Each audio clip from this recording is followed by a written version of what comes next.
सावन के सोमवार के दिन, सावन का आखिरी सोमवार, देवादिदेव महादेव प्रसन्न हो गए।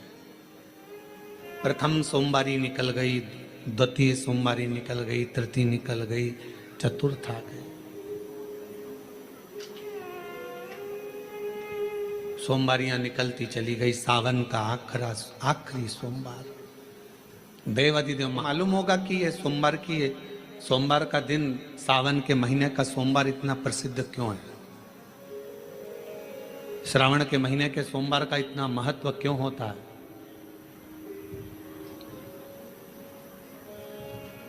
उसका एक कारण, सावन के सोमवार का इतना महत्व क्यों है? सारे सोमवार होते हैं, सारे श्रावण सोमवार का दिन होता है, सारे सोमवार मान्य होते हैं, पर सावन के सोमवार की इतनी महत्वता क्यों है? किस लिए? और शायद हमको लगता है कि जितने भी आस्था चैनल पर कथा सुन रहे हैं, जितने फेसबुक यूट्यूब पर कथा सुन रहे हैं, जितने अपने अपने मोबाइल पर सोशल मीडिया में कथा सुन रहे हैं, हमारे को लगता है कि उनको भी नहीं मालूम होगा कि सावन के सोमवार की इतनी महत्वता क्यों है। किस लिए? सावन के सोमवार की महत्वता इसलिए है कि भगवान देवादिदेव महादेव का विवाह ख्याति देवी लक्ष्मी जी से करना चाहती थी, पर माता लक्ष्मी ने, भगवान शिव ने माता लक्ष्मी का चेहरा देखा, पढ़ लिया कि ये तो भगवान नारायण के स्नेह है, और भगवान नारायण लक्ष्मी जी से विवाह करना चाहते। और दोनों के विवाह की बात भगवान देवादिदेव महादेव ने माता ख्याति देवी से कह दी कि इनका विवाह करो।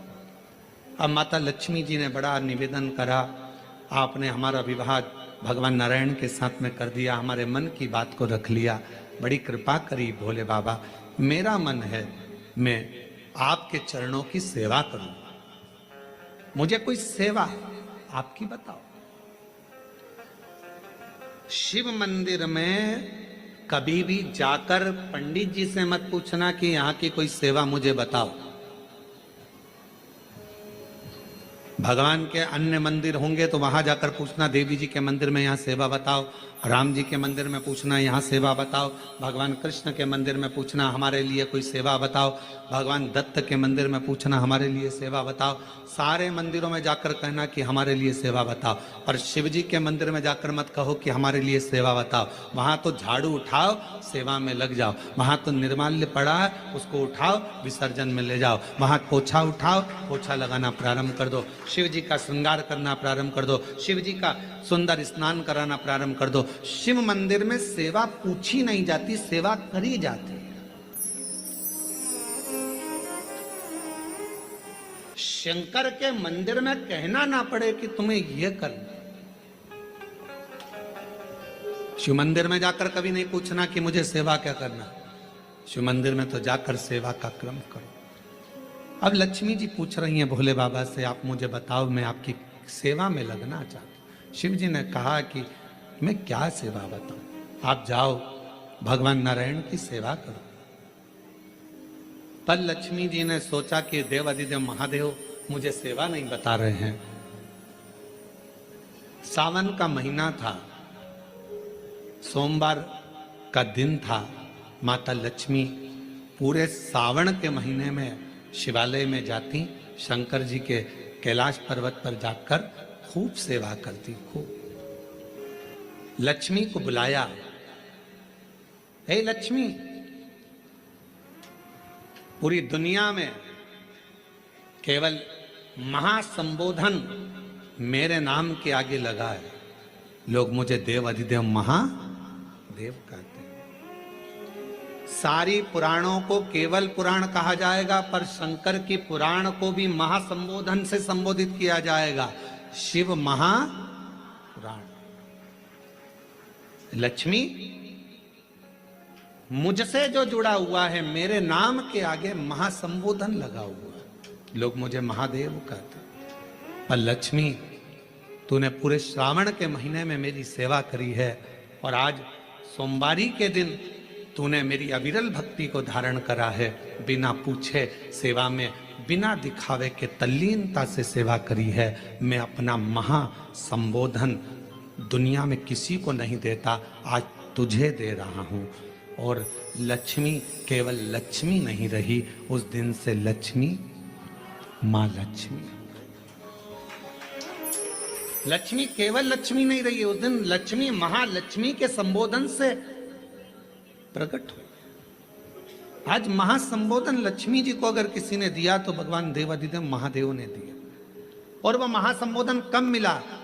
सोमवार की इस श्रावण के सोमवारी के दिन जो हम व्रत करते हैं, साधना करते हैं, उपास करते हैं, अर्चना करते हैं। पूरे वर्ष आप सोमवार का व्रत करते हैं कि नहीं करते वो पता नहीं, पर सावन के महीने में 4-5 जो भी सोमवार पड़ जाएं, अगर आपने व्रत कर लिया, व्रत को धारण कर लिया या शिवालय के जाकर भगवान शंकर की आराधना कर ली, तो पूरे वर्ष के सोमवार का फल सावन के महीने के 5 या 4 सोमवार में प्राप्त हो गया। श्रावण के सोमवार की इतनी महत्वता है।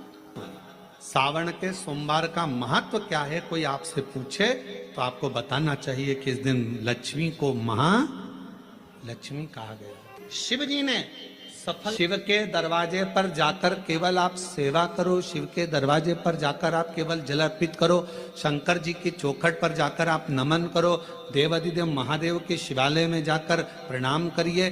भगवान शंकर की चौखट पर द्वार पर अगर आप जा रहे हो, 3 चीजें आपको मांगना नहीं पड़ेगी। जैसे लक्ष्मी जी ने शिव जी से नहीं मांगा कि मुझे महासंबोधन दो, लक्ष्मी जी ने नहीं मांगा कि मुझे भगवान विष्णु दो, लक्ष्मी जी ने नहीं मांगा कि मुझे ये देना। लक्ष्मी जी तो शंकर भगवान की सेवा में लग गई, तो लक्ष्मी जी को 3 चीजें अपने आप मिल गई। एक शांति हृदय की, दूसरा दिशा लक्ष्मी जी को कहाँ जाना है, और तीसरे नंबर पर सफलता। माता लक्ष्मी केवल लक्ष्मी नहीं रही, उनको महालक्ष्मी कहा।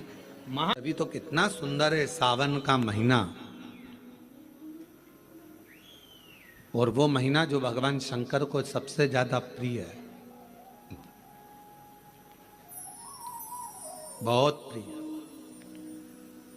कारण मां सती, मां उमा, मां कात्यायनी, मां कुष्मांडा, मां स्कंदा, मां महागौरी, जितनी जितनी माता पूर्व में हुई हैं, जो शिव जी के साथ में ब्याही हैं, शिव को जिन्होंने अपना बना लिया था, उन सभी माताओं ने सावन के महीने में शंकर भगवान को प्राप्त किया था। और शिव जी ने सावन के महीने में ही उनको अपना बना लिया था। और ये बात भगवान शिव ने स्वयं कही।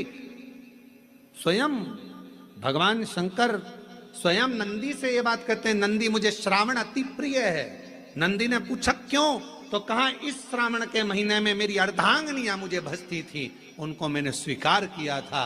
और यही श्रावण के महीने में चराचर जीव, आप देखिएगा गर्मी के समय में छोटे छोटे जो जीव जंतु सब, जितनी गर्मी पड़ती है सब मर जाते हैं। बोलो मरते कि नहीं मरते? अभी बारिश चालू हो गई, बारिश चालू हो गई तो तुम्हारे घर में ऐसे बारीक बारीक नए नए डिजाइन के कीड़े मिलेंगे। घर में घुस जाते हैं तो शिव महापुराण की कथा कहती है, चराचर अचर जीव जंतु पशु पक्षी सबको मालूम है सावन का महीना चल रहा है, हमारे बाबा का महीना चल रहा है जो करुणा करने वाले, ये उनको भी ज्ञान है। उसको पशुपति नाथ कहते हैं, उसको भी मालूम है। अब जरा विचार करिए, जिस चींटे में कभी पर नहीं आते वो चींटे में सावन में पर आ जाते हैं। जब चींटे को पर दे सकता है तो सावन में 1 लोटा जल चढ़ाने वाले को भी मेरा बाबा उड़ा तो सकता है, आगे बढ़ा तो सकता है, उन्नति की ओर ले जा तो सकता है।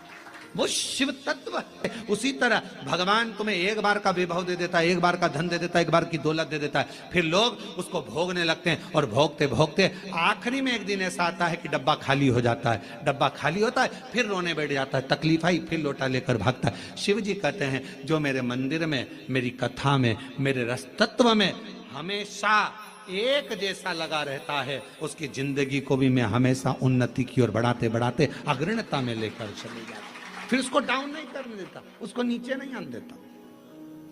जैसे श्रावण महीने में चढ़ाए गए कनेर के फूल,